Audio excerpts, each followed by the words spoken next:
The flour sack was empty, and Margaret Williams held it up with shaking hands as if she could squeeze one more meal out of the thin, tired cloth.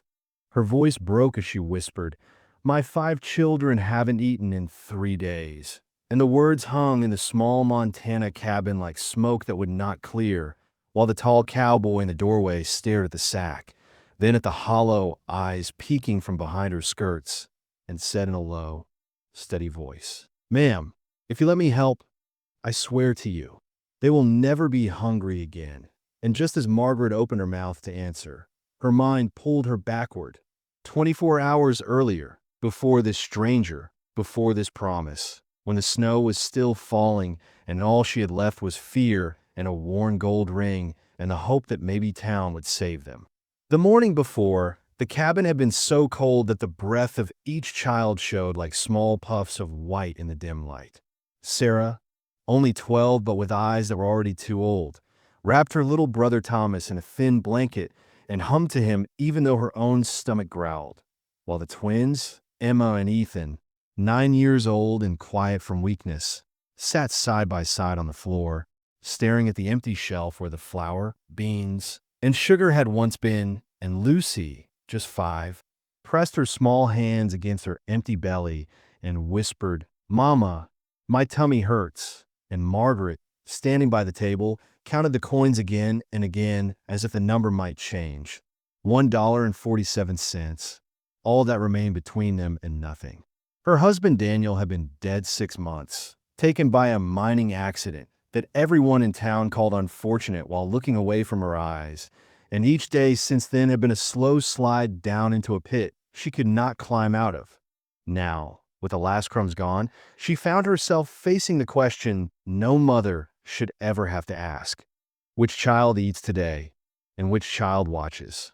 The thought made her sick, and as the wind howled outside and snow brushed against the window panes, she slipped Daniel's wedding ring from her finger, the band leaving a pale line on her skin, kissed it once, and tucked it deep in her pocket. She pulled on her thin shawl, told Sarah, "I'm going to town. You watch the others, keep the fire alive," and stepped out into the white, biting morning, feeling the snow soak into her worn boots as she began the long walk down the road toward the small, rough town at the bottom of the hill. By the time she pushed open the door of Hewitt's general store, her toes were numb and her cheeks stung from the cold, and the sharp smell of coffee and dust and leather slapped her in the face. Mr. Hewitt, a thick man with slicked back hair and small, mean eyes, looked up from his ledger and smirked.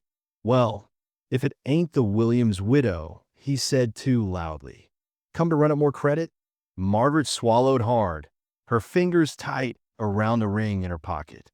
"I have something to sell," she said, and laid the simple gold band on the counter.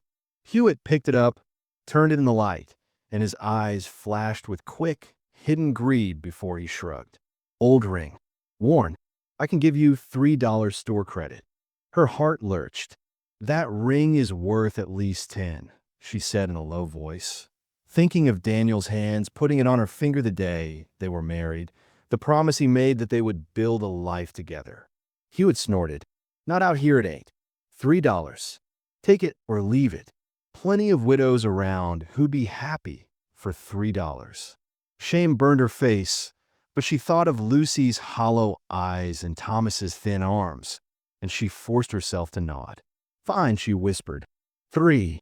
He wrote it in his book, slow, as if each stroke of his pen hurt him, and she used the credit carefully, almost painfully. A small sack of flour, a bit of lard, some dried beans, a tiny piece of salt pork that would barely flavor the pot. As she stood there, calculating how many meals this might make, Mrs. Chun, the shopkeeper's kind wife, moved quietly behind the counter, her dark hair pinned back neatly. When Hewitt turned away, she slipped a warm biscuit into Margaret's hand and whispered, "For the children. You are not alone." Then closed Margaret's fingers around it and looked away before Margaret's eyes could spill over. But not everyone in the store was kind. Sheriff Morrison, a hard-jawed man with a heavy mustache, watched from the stove with narrow eyes, his badge glinting in the firelight, and when Margaret turned to leave, Hewitt called after her in an oily tone. You know, some folks say your husband's death wasn't exactly an accident. Strange how some men find silver, then wind up buried under it.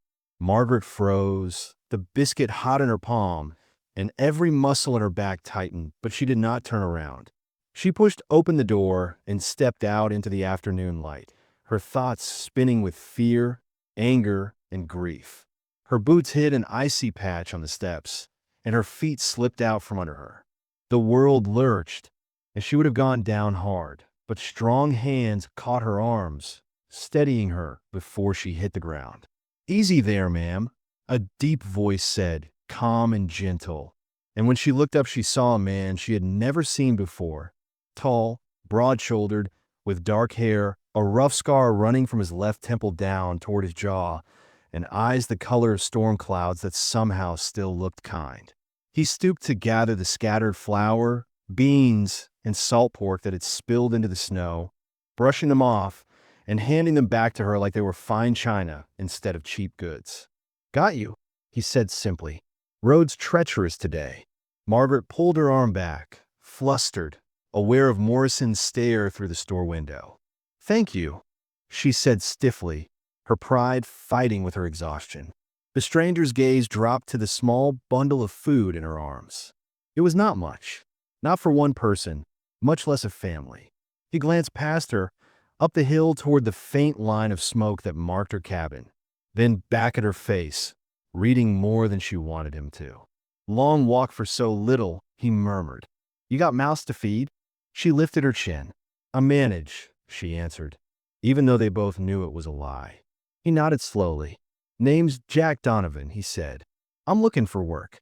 I'll take room and board instead of wages. I can chop wood, mend fences, hunt. You get more out of me than I'd cost you." The idea of a strange man on her land, near her children, made every part of Margaret tense. "No," she said quickly. "I don't need help." Jack studied her for a long moment, then stepped back, respectful. But when she turned and started the long walk home through the snow, she felt his presence behind her. Each time she glanced back, she saw him there, keeping his distance but still following, a shadow on the road, his hat pulled low, as if he could not quite let her disappear alone into the white hills. By the time Margaret reached the cabin, her arms ached and her legs felt like they might give out. Inside, the air was cold but filled with the hopeful sound of children rushing to the door. Their faces fell when they saw how small the bundle of food was, and Margaret's heart broke all over again. She emptied the last of the old flour from the sack and found only dust. She shook it, hoping for one more handful, but the thin cloth only sagged, limp and empty. The children's eyes followed every motion. Before she could speak, a heavy knock sounded at the door, loud enough to make Thomas cry out. Sarah moved in front of the younger ones, just like she had seen her father do before he died, and Margaret opened the door with her spine stiff. There stood Jack Donovan, but he wasn't empty-handed now. Over one shoulder he carried a fresh deer carcass, its weight nothing to him, and in his other hand he held a sack and a small crate. "I hope you don't mind," he said, breath clouding in the cold air. "Ran into a buck on my way up. Figure it might do some good." Margaret stared, caught between gratitude and fear. "We have nothing to pay you with," she said, holding up the empty flour sack as if it were proof of her failure. "5 children," she added bitterly, the words tumbling out before she could stop them, "and they haven't eaten in 3 days." Jack's eyes shifted past her to the window, where 5 faces were pressed to the glass. Sarah's guarded stare, the twins' anxious curiosity, Lucy's wide, hopeful eyes, Thomas's pale, tired face. Something in Jack's expression softened and hardened at the same time, as if a wound inside him opened and then set. He stepped closer, his voice dropping into a promise that felt heavier than iron. "Ma'am," he said, "if you let me stay a few weeks, just a bunk in the barn and a place at your table, I give you my word, your children will never be hungry again." Margaret felt the world tilt. The offer was everything she needed and everything she feared, but the sight of her children's faces decided for her. She nodded once, sharp and small. "You can sleep in the barn," she said. "Only the barn. And if you give me reason not to trust you, you'll be gone by morning." As Jack carried the deer around back to butcher it, his strong hands shook ever so slightly, and Margaret, pulling Sarah close, whispered in her daughter's ear, "Watch him.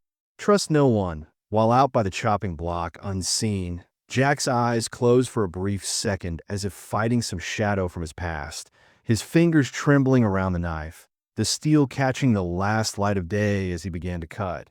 A man clearly running from something dark that had finally chased him to this little cabin in the snow.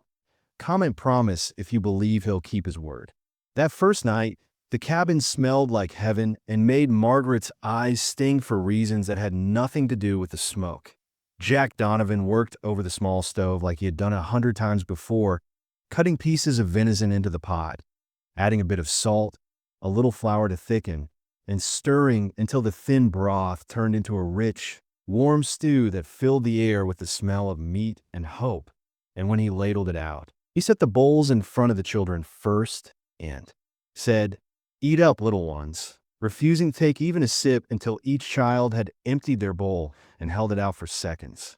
Baby Thomas, who had done nothing but cry weakly for 2 days, sucked the stew from his spoon, then fell asleep in Sarah's lap with a soft, full-bellied sigh that cut straight through Margaret's heart, while the twins, Emma and Ethan, ate in quiet amazement, trading small smiles as if they were afraid the food might vanish if they spoke too loudly. Lucy sat beside Jack on the bench, her small legs swinging, and after her second helping, she reached into her pocket and offered him her only treasure, a tiny carved wooden horse that Daniel had made before he died. "You can borrow him," she said very seriously, "for helping us not be hungry." And Jack cupped the toy in his big hand as if it were made of glass and said, "That's a mighty big honor, Miss Lucy. I'll take good care of him." Sarah, on the other hand, watched Jack with sharp eyes, measuring every move he made, sitting straight back at the table like a soldier, and when he looked up and met her gaze, he nodded to her, slow and respectful, as if he understood that in her mind he was not a guest, he was a possible threat. When the dishes were washed and the children were settled on their straw pallets by the fire, Margaret took a deep breath and pointed toward the door. "The barn's out back," she said. "You'll find some old blankets in the loft. That's where you'll sleep." Jack just touched the brim of his hat. "Barn'll do fine, ma'am. Appreciate the stew." As he stepped out into the cold, closing the door behind him, the cabin suddenly felt too quiet. Margaret lay awake for a long time, listening to the wind outside and the soft breathing of her children, wondering if she had just saved them or placed them in more danger than she could imagine. The days that followed slipped into a strange, fragile rhythm that both eased and unsettled her. In the 3 weeks after Jack arrived, he moved through the hard tasks of winter like a man who had done them his whole life. At first light, he chopped wood until a small mountain of split logs stood high and dry under the eaves, enough to last the worst of the cold. Then he patched the leaking roof with care so the snow would no longer push through and melt on his sleeping children. And when he noticed how the wind crept under the door, he fixed that too, shaving a piece of wood to fit the gap.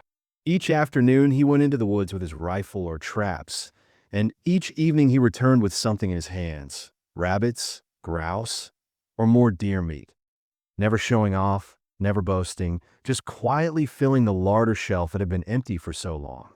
Ethan followed him outside more and more, thin legs trying to keep up in the snow, and Jack taught him how to set simple snares, how to read tracks, how to move quietly so animals did not spook. The boy's face, once pale and drawn, began to glow with a bit of color, and when he caught his first rabbit and brought it to his mother, Margaret saw a new pride in his eyes that made her chest ache.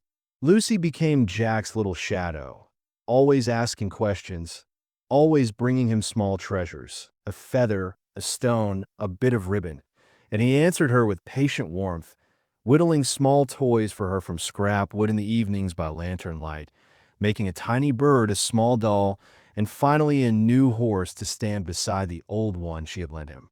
With Sarah, he was more careful, One afternoon, he handed her Daniel's old rifle and said, "You should know how to use this, Miss Sarah. World's safer when you can protect your own." Then showed her how to hold it, how to load it, how to steady her breathing before she squeezed the trigger. Margaret watched from the doorway as Sarah fired at a tin can on a fence post, missing it first, then hitting it with a sharp ping that made her jump and laugh in surprise, a Rael laugh that Margaret had not heard since Daniel died. The laughter of all the children slowly returned to the cabin, like birds coming back in spring, and as Margaret watched Jack move among them, lifting Thomas onto his shoulders, ruffling Ethan's hair, listening seriously to Emma's quiet questions, she knew with a cold, clear certainty that this was not the first time he had cared for children.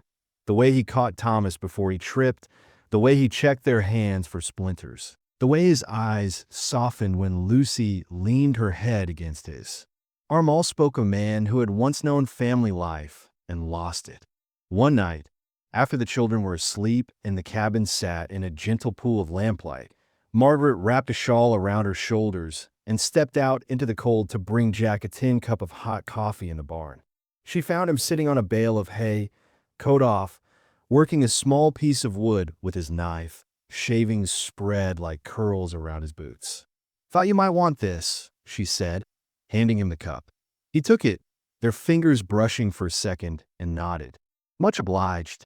For a while they sat in a comfortable quiet, the sound of the wind slipping around the barn walls and the soft snort of the old mare filling the space. At last, Margaret spoke. "You handled children well," she said, trying to keep her voice light. "Like you've had some of your own." Jack stared into the coffee for a moment, then set it down on a crate. "I did," he answered softly. "Once." His voice changed when he talked thin, going distant and rough, and the knife in his hand paused. "Had a wife, Anna, and a little girl named Lily. She'd be about Lucy's age now." He told the story in plain, simple words, but each one carried weight. How 5 years earlier he had taken a job on a cattle drive in Texas to earn extra money. How he had ridden out under open skies thinking he was doing the right thing.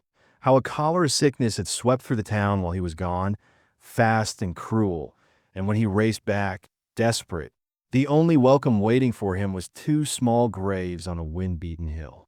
"I wasn't there to hold them, to fight for them, to say goodbye," he said, his jaw clenched. "I buried them, sold the house, and then I rode. Been riding ever since. Working where I can, sleeping where I land. Figured if I never stayed, I'd never have to care that deep again. Never have to fail like that again." Margaret's throat tightened. She knew the feeling of being left with nothing but a grave and broken promises. "So you've been running?" she said gently. He let out a slow breath. "From caring," he admitted. "From towns. From families. But when I saw your children's faces," he didn't finish, and he didn't have to. The silence between them, filled with the ghosts of his Anna and Lily and her Daniel, said enough. Margaret turned her eyes to the barn wall, her chest heavy. "You asked about Daniel," she said quietly. "About his accident." The word tasted bitter in her mouth. "The miners said the tunnel collapsed," Jack replied, watching her closely. "That's the story they told." She nodded once, then shook her head. "It wasn't an accident," she whispered. "Or if it was an accident that someone wanted to happen." Slowly, haltingly at first, she told him the truth she had been holding alone for months. How Daniel had stumbled upon a rich silver vein in his claim. How he had come home that night with a strange mix of joy and worry in his eyes, saying their lives might change, but that they had to be careful. How, days later, a man named Harrison Kane, the wealthy mine owner who held half the town in his pocket, had suddenly shown up with papers that said Daniel's claim had been signed over to the company. Daniel swore those papers were forged, Margaret said. He kept every scrap he'd written, every map, every note. He said he'd take it to a judge, prove Kane had stolen his claim. He was angry, but he believed in the law. Her hands twisted in her lap. A week later, they sent him down alone to shore up a tunnel. No one went with him. No one went after him when the roof came down. By the time they dug him out, it was too late. Her voice broke, but she forced herself to keep going. After the funeral, I found his journal hidden in the cabin wall behind the bed. It has everything: dates, drawings, numbers. Proof that the claim was his. Proof that the transfer paper came after the discovery. She glanced toward the dark shape of the house. If someone honest saw that journal, they could take the mine from Kane. It's worth thousands of dollars. Enough to keep my children safe for the rest of their lives. Jack leaned forward. Then why haven't you used it? He asked. Why stay here starving? Margaret looked him in the eye. Because Harrison Kane owns the sheriff. He pays half the men with guns in this town. If I step forward alone with that journal, he won't just take the mine. He'll take my children's lives. I've seen what happens to people who cross him. There are accidents in this territory all the time. The barn seemed to grow smaller, the night pressing in around them. Jack's jaw hardened. Where's the journal now? He asked. Hidden, she said. Inside the cabin. I'm the only one who knows where. Jack was silent for a long moment, thinking, the old pain in his eyes mixing with something new, fierce, protective anger. There's a territorial judge 3 days' ride from here, he finally said. Not under Kane's thumb. If I took that journal to him, if he saw the proof and signed papers, he could order Kane's arrest and return the mine to you before the man knew what hit him. Margaret felt like the ground shifted again. 3 days' ride, she repeated, fear rising. What if you don't come back? What if Kane finds out and kills you on the road? What if? Her voice faded as all the ways this plan could go wrong flashed through her mind. Jack turned to face her fully, his scar catching the lamplight, his eyes steady and clear for the first time since they met. I can ride hard and quiet, he said. I know how to keep off the main road. And I've spent 5 years running from my ghosts. Maybe it's time I ride towards something instead of away. He reached out, hesitated, then gently took her work-rough hand in his palm warm and calloused. I give you my word, Margaret. I'll take that journal to the judge and come back with the law on your side. Your children deserve better than hunger and fear. You deserve better. Her heart pounded so loudly she was sure he could hear it. She wanted to trust him, wanted to believe that a man who had already kept one promise about food could keep another about justice. But the stakes were so high that her bones shook with it. What if your word is not enough? She whispered. It's all I have, he answered. But it's all I'm giving you. My word, my life, and whatever skill I got left. Let me do this. Neither of them knew that while they spoke, while Jack's fingers wrapped around hers, and hope flickered to life in the coal barn, a colder force had already begun to move against them. Not far from the cabin, hidden among the dark trees on the ridge, a thin man in a long coat sat on his horse, watching the soft glow from the barn window with narrow, knowing eyes. He had ridden out on Kane's order to keep an eye on the widow and her new protector, and now he nudged his horse around, turning back toward town with a cruel little smile on his lips, ready to report that the widow and the cowboy had a secret and a journal that could be worth killing for. Common trust if you think Margaret should believe Jack, or danger if you think this choice will cost them everything. When dawn broke, the air around the cabin felt strangely still, the sky gray and heavy with the promise of more snow as Jack saddled his horse and tied a small pack behind the saddle. The children stood near the doorway, bundled in mismatched coats, watching him with faces full of questions they didn't quite know how to ask. Jack crouched down, his eyes warm as he looked at each child in turn, speaking softly but firmly, making promises like a father would. Sarah, he said, handing her the rifle he'd cleaned and oiled, you're in charge while I'm gone. Keep your mama and the little ones safe. Remember what I taught you. She nodded, trying to look brave though her chin trembled. To the twins, Emma and Ethan, he smiled and said, keep practicing those snares. Gotta make sure your mama never runs short again. They nodded eagerly, proud of his trust. Lucy, clutching her old carved horse, stepped forward shyly, and Jack took off his wide-brimmed hat, placing it gently on her head. You keep that safe for me, little lady. I'll be needing it when I get back. Finally, he lifted baby Thomas into his arms, kissing his forehead before passing him to Margaret. The moment between Jack and Margaret lingered longer than either meant it to. His eyes searched hers as though memorizing her face, and her lips parted as if to speak, but no words came. Instead, he touched her arm lightly and said, "I'll be back in 3 days, ma'am. You have my word." As he rode away into the white distance, his figure shrinking between the pines, Margaret whispered into the cold air, "Please come back." The first 2 days passed quietly enough, with Sarah keeping a close eye on the door and Margaret trying to keep the younger ones busy, though she caught herself glancing out the window every few minutes, counting the hours. By the third day, her nerves began to fray. Each creak of the cabin made her flinch. Each gust of wind sounded like hoofbeats that never arrived. When night came and Jack still hadn't returned, she sat by the fire with her sewing untouched in her lap, staring into the flames until Sarah finally asked, "Mama, is Mr. Jack dead?" The words struck like a knife, and Margaret snapped, "Don't say that," before she could stop herself. Then, softer, she said, "He promised, and Jack Donovan is a man who keeps his promises." But her voice didn't sound sure, even to her own ears. On the fourth day, the food began to run low again.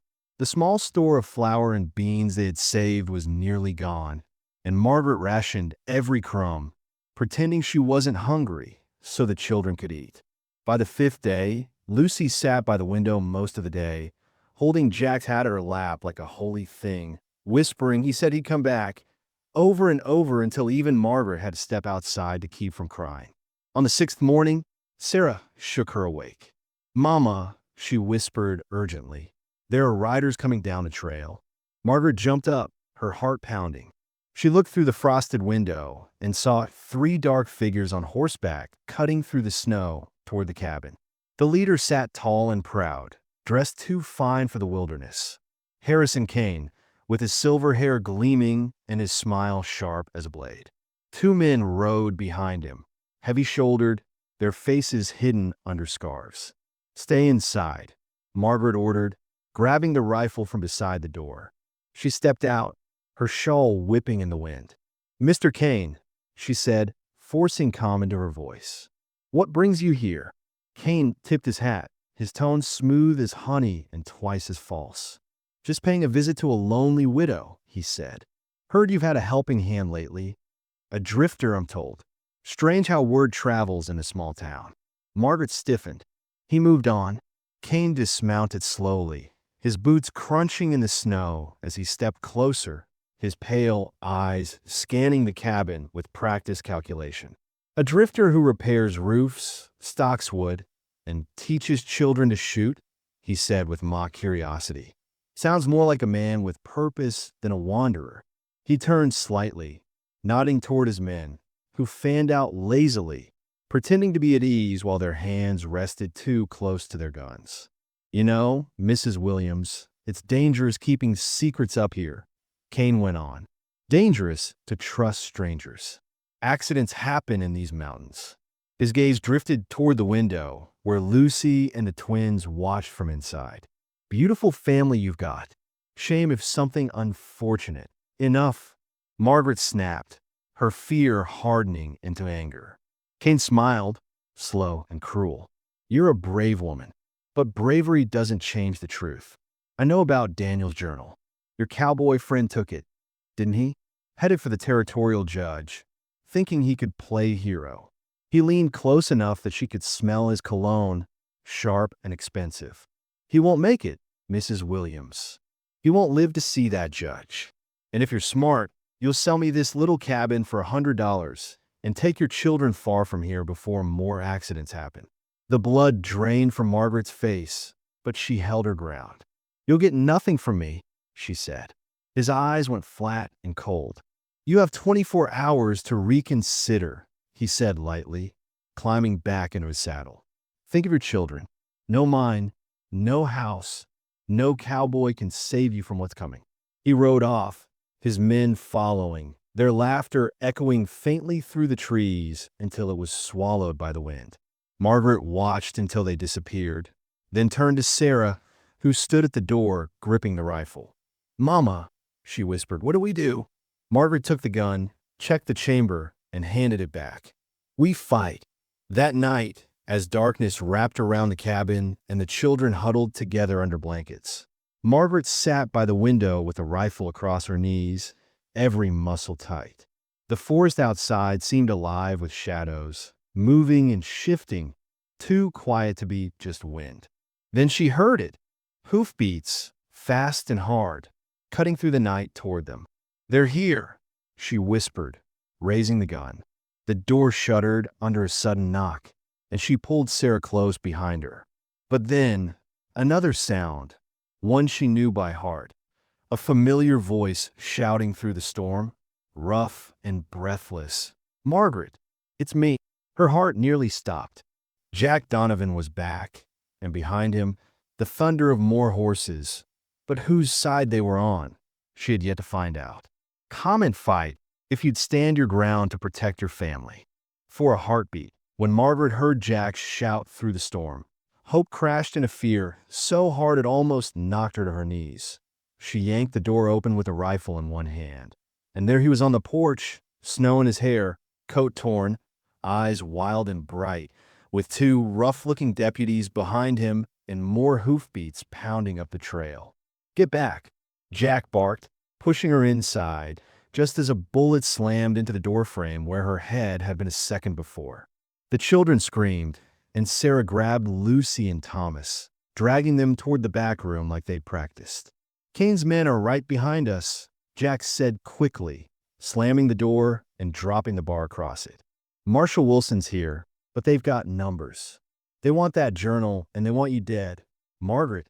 The older deputy, a broad man with a star pinned crooked on his coat, nodded once. "Name's Wilson, territorial marshal," he said in a clipped tone. "Your husband's papers are with the judge. Warrants are signed. Kane's finished if we all live through tonight." There was no time for more. Outside, men shouted, horses snorted, and the crunch of boots in snow circled the cabin like wolves around a lamb. "Widow Williams," a voice called, oily and mocking. "You've got something that belongs to Mr. Kane. Hand over the journal and the cowboy, and maybe we let the brats live." Margaret's stomach turned to ice. Jack jaw locked. "They're bluffing," he muttered. "They can't leave witnesses." Wilson moved to the front window, peeking through a crack. "For men I can see. Maybe more in the trees," he said. "They're spreading out." The first blow hit the door like a hammer, the wooden bar shuddering in its brackets. Margaret grabbed extra cartridges from a shelf and shoved them into Sarah's shaking hands. "You load, I shoot," she said, trying to keep her voice steady. "Do exactly as I say." Sarah nodded, pale but solid. Another crash at the door, then another. A back window shattered with a shower of glass, and one of Kane's men tried to climb through, his boot catching on the sill. Margaret swung the rifle and fired, the recoil hitting her shoulder hard, and the man screamed, falling back into the snow with his leg hit. "That's the last warning," she shouted, though her hands trembled. Next one aims higher. The cabin exploded into chaos. Shots cracked from outside. Answering fire burst from Wilson's pistol as he leaned out the side window, and Jack slipped out the back door with the younger deputy, circling wide to flank the attackers. Inside, smoke from the gunfire mixed with the smell of fear and wood smoke, and baby Thomas began to wail, his cries rising over the storm. "Emma, Ethan, take Lucy and Thomas to the crawl space," Margaret ordered, pointing to the low hatch behind the stove that led to a shallow storage space. "Stay down, stay quiet, no matter what you hear. Do you understand?" Their eyes were wide, but they nodded and obeyed, the boys pulling Lucy's hand, Lucy clutching Jack's hat like a lifeline as they disappeared into the dark. Another round of blows splintered the door. The bar cracked, wood flying, and a rough hand thrust through the gap to lift the latch. Margaret fired again, the close shot deafening in the small room, and the hand yanked back with a howl. For a moment, there was a pause, the attackers regrouping. Margaret's chest heaved. Her shoulder throbbed. Sarah's fingers fumbled as she shoved another cartridge into the rifle. "Mama, I'm scared," she whispered. "So am I," Margaret said honestly. But scared doesn't mean we stop fighting. Outside, Jack's shout cut through the gunfire. Marshall left side. Another volley rang out. A man cursed, then fell silent. The storm swirled thicker, making moving targets harder to see, snowflakes catching the muzzle flashes like brief stars. Then came the sound Margaret dreaded most, the slow creak of someone climbing onto the roof, boots scraping shingles. "They're going for the chimney," Wilson snapped. "They'll smoke you out if they can't shoot you out." Margaret's mind raced. For a moment she saw Daniel's face, heard his voice. "Don't you ever let anyone take what's yours without a fight, Maggie." Her fear hardened into something fierce and bright. "Sarah," she said, grabbing her daughter's arm, "if they break through, you take that rifle and get to the children. If I fall, you run. You hear me? You run and you live." Sarah shook her head, tears spilling. "Not without you," she choked. "You're all they have." Margaret swallowed, her throat burning. "They have you," she said. "You're your father's daughter." Before Sarah could answer, a heavy weight hit the roof and soot rained down the chimney. Wilson fired a shot upward as a warning. Outside, another voice yelled, "Fall back. The marshal's got papers on Kane. We need orders." The attack faltered, and in that thin crack of time, Jack burst back through the rear door.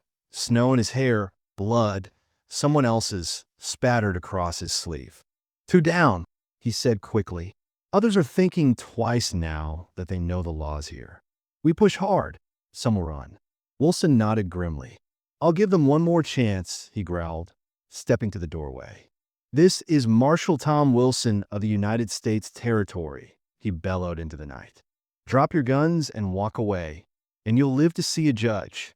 Keep shooting at this house, and I'll see you all hung beside Harrison Kane." There was a long, tight silence, broken only by the wind and the labored breathing from inside the cabin. Then, one by one, the cracks in the dark spat out rifles, tossed into the snow. A man stumbled into the open with his hands raised, followed by another, limping.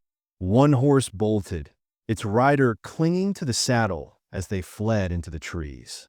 "Smart ones," Jack muttered, easing his finger off the trigger. Within minutes, the remaining attackers were on their knees in the snow, their hands bound with rope from Jack's saddle. Inside, the cabin sagged back into itself, quiet except for the soft sobs of children and the faint hiss of the stove. Margaret's legs finally gave out, and she sank to the floor. Jack was there in an instant, catching her, one arm around her shoulders. "It's over," he said gently. "You're safe." Tears she hadn't allowed herself to cry since Daniel's death broke free at last. The children crawled out from hiding and rushed to them, clinging to Jack's arms, his coat, his legs. "You came back," Lucy cried, shoving his hat at his chest. "I kept it safe like you said." Jack laughed, choked and wet, and set the hat on her head, tipping the brim. "You did perfect, darling." Wilson stepped inside, brushing snow from his coat.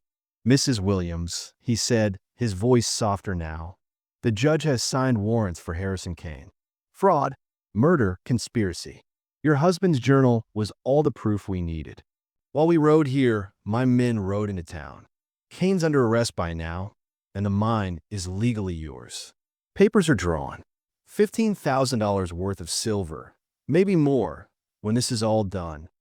The numbers barely made sense. They sounded like something from a dream. Margaret stared at him, then at Jack. Her children's futures, once hanging by a thread, suddenly looked solid, bright, possible. "We're safe," she whispered.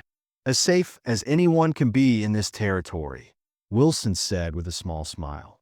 "But the law's on your side now, ma'am."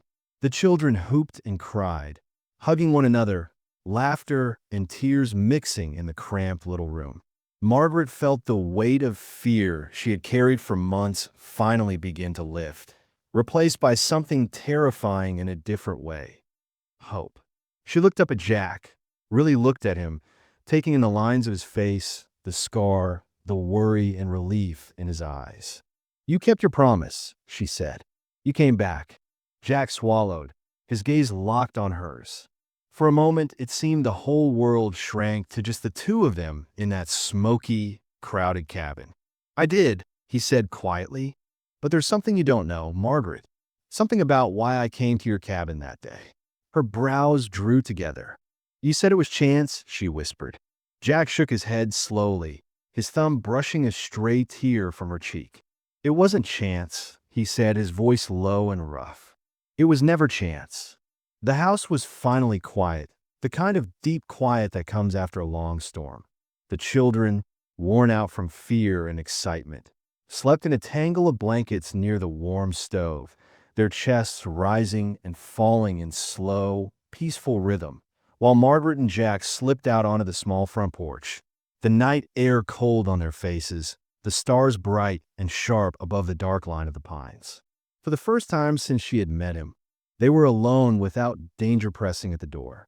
Jack leaned against the porch rail, his hat in his hands, turning it slowly, his face lined with something heavier than simple tiredness. Margaret stood beside him, fingers wrapped around her shawl. You said before, she began softly, that it wasn't chance you came to my cabin that day.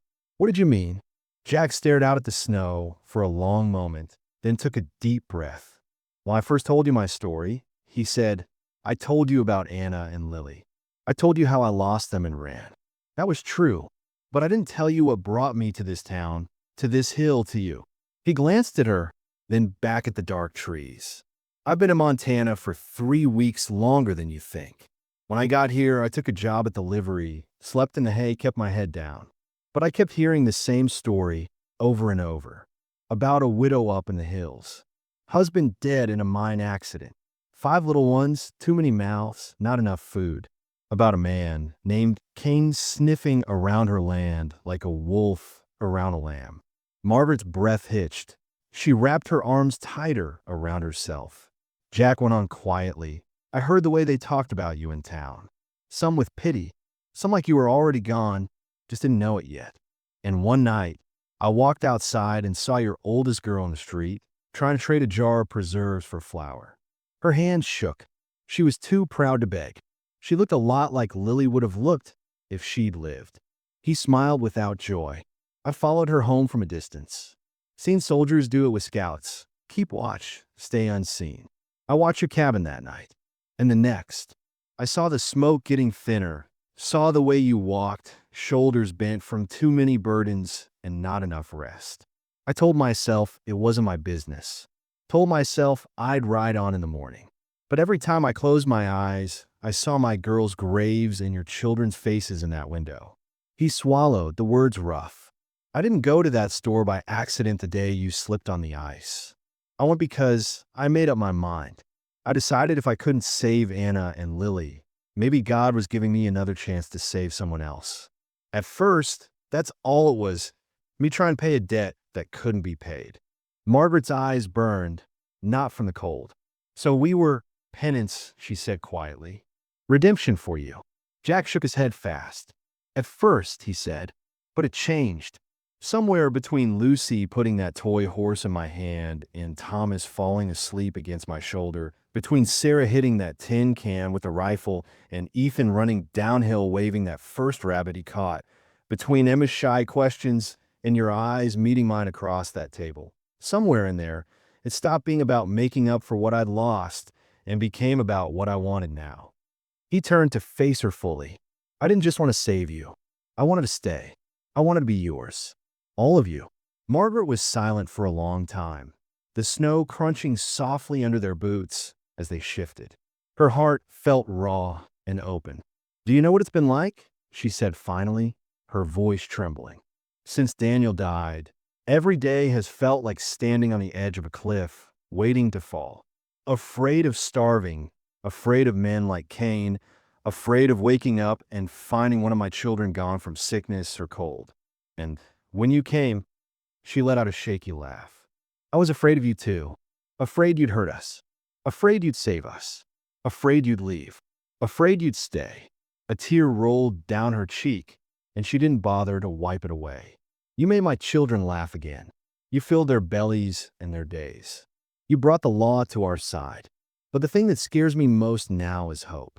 Because if I let myself hope and it gets taken away again, I don't know if I can hold us together one more time." Jack's face softened, and he stepped closer, close enough that she could see the faint stubble on his jaw, the tired lines at the corners of his eyes.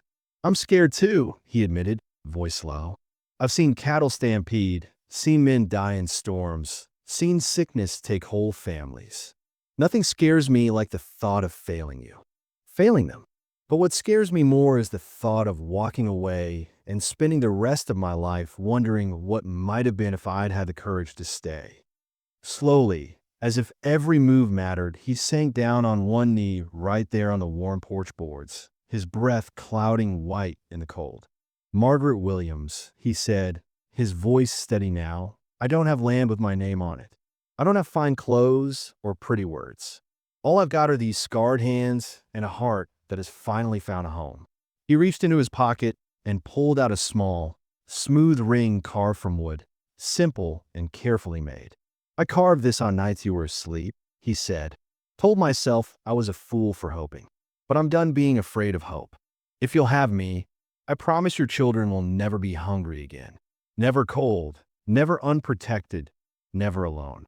I'll work this land beside you, stand between you and any man who tries to take what's yours, and love you every day I'm given breath." He held up the wooden ring, his hand shaking just a little.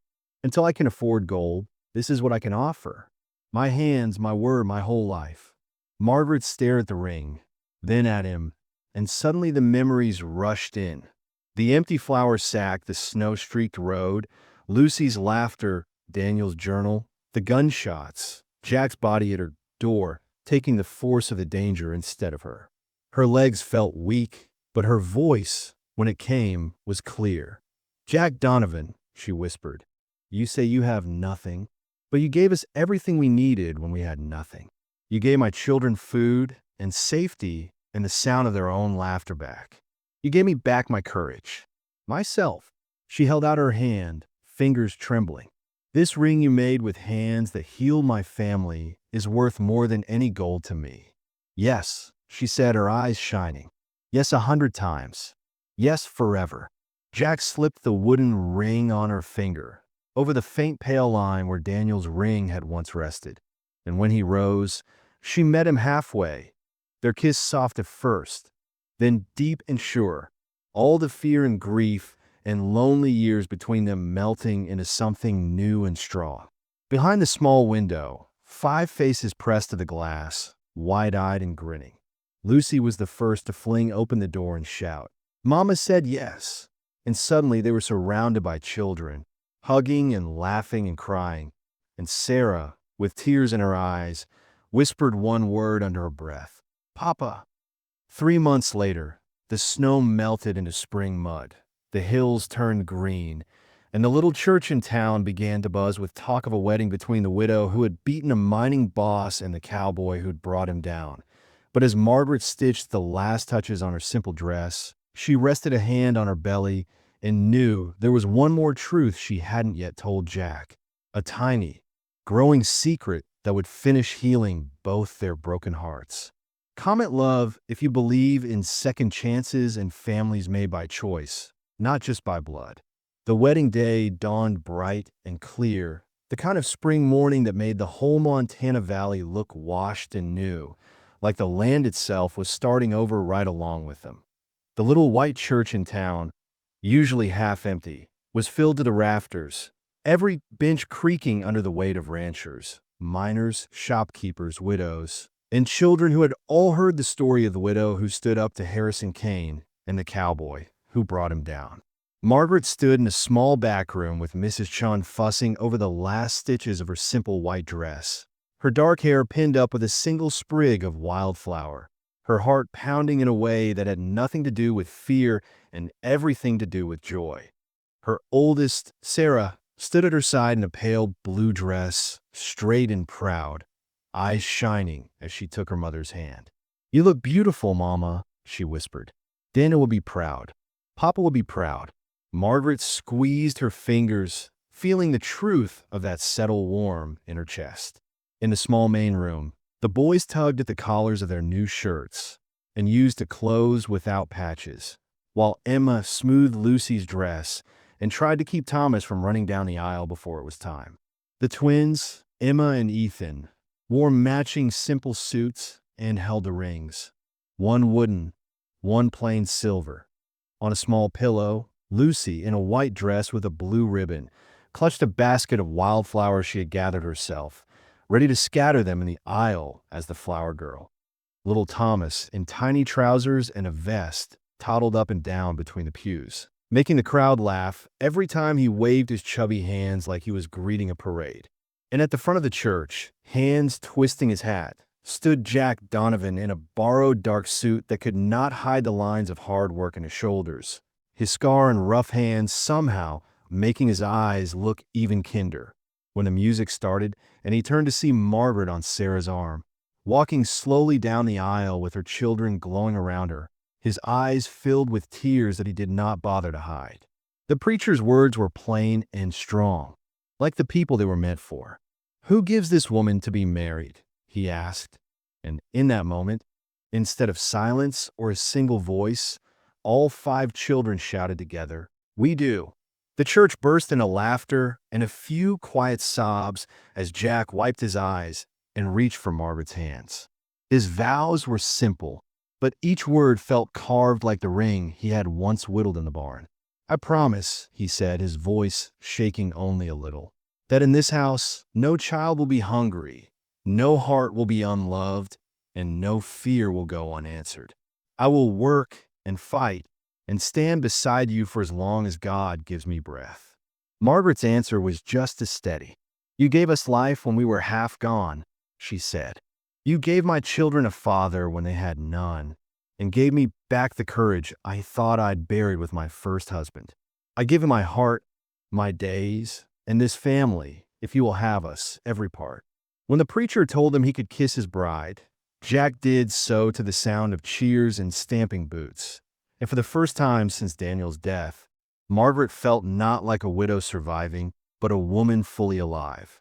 Later, at the reception back at the cabin, now freshly painted, the yard swept, tables set up under the open sky.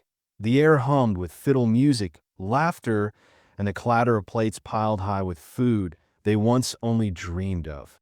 Jack took turns dancing with each child, spinning Lucy until she squealed, letting Thomas stand on his boots to dance like a man, and swaying slow with Emma, while Ethan pretended not to like it but grinned the whole time. At last, when the sun dipped low and the sky turned gold and pink, Margaret tugged Jack aside to the quiet edge of the yard, near the old stump where he once butchered the deer that had saved them. Her face was soft but serious. "Jack," she said, taking his rough hand and guiding it to rest gently on her belly, where her dress pulled just a little tighter than it used to, "there's something I haven't told you." His brow furrowed, then his eyes widened as understanding hit. "You mean?" She nodded, tears springing up, but this time they were bright, happy tears. "Our baby," she said, "due in the fall." For a moment he just stared, stunned, his hand pressing gently, as if he could feel more than the faintest curve there. Then his knees gave out the same way Margaret's had the night the marshal told her she owned the mine, and he dropped in front of her, laughing and crying all at once, pressing his forehead to the front of her dress. "I get to be a father again," he whispered, voice breaking. "I get to do it right this time." She stroked his hair. "You already have," she said. "Look at them. They adore you." Sarah, passing with a tray of cups, overheard and let out a little gasp of delight, which quickly turned to shouts and running feet as the news spread. The children surrounded them, all talking at once. "Is it true, Mama? A baby brother? Or a baby sister?" Lucy, eyes huge and shining, clutched Jack's arm. "If it's a girl," she asked softly, "can we name her Anna?" Jack's face crumpled, but this time from a different kind of ache. He looked at Margaret, who nodded. "Yes," he said hoarsely, "if it's a girl, Anna Margaret, to honor both the families that made this one." Time has a way of moving faster once pain gives way to peace. 5 years later, the cabin was no longer just a small, tired shelter on a lonely hill. It had grown into a sturdy ranch house with a wide porch and a big barn, orchards starting to take root, and a yard full of children's tracks. The mine, once a symbol of death and theft, had been sold for a fair price and the money invested into cattle, land, and savings. Jack and Margaret did not live like rich folks in town, but they never wondered where the next meal would come from again. They had added 3 more children to their bustling family. Little Anna Margaret, now 4, with Lucy's laugh and Jack's steady gaze. Daniel Jr., 3, named to honor the first man who'd loved and tried to provide for this family. And Lily Rose, a toddling 1-year-old with bright eyes who wrapped her small fingers around Jack's thumb in a way that made his throat tighten with love and remembered loss, now softened into something sweet. The original 5 had grown into their own paths. Sarah, 17, taught at the town school and still came home each night to help Margaret with the younger ones. Emma, 14, kept the household running like a second mother. Ethan, 14 as well, worked the ranch beside Jack, already broadening in the shoulders. Lucy, 10, devoured every book Mrs. Chun lent her and talked of being a doctor or a lawyer someday. Thomas, 7, followed Jack everywhere, learning tools, ropes, and stories. With part of the mine money, Margaret and Jack started a small fund to help orphans and widows, paying for food, boots, and school books, hiring women with no husbands to help on the ranch in exchange for wages and a roof. Folks around the territory began to say that no child within a day's ride went cold or hungry if the Donovans heard about it. One Sunday evening, after church, the family gathered around a long table under the porch, the smell of roast meat and fresh bread filling the air, the sound of 8 children talking over one another like the happiest kind of storm. Jack bowed his head and took Margaret's hand as he prayed, his voice low and full.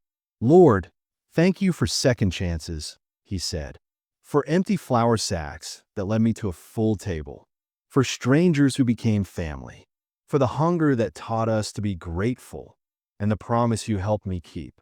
After supper, while the older children washed dishes and the younger ones chased fireflies, Margaret slipped out to the barn and paused in the doorway.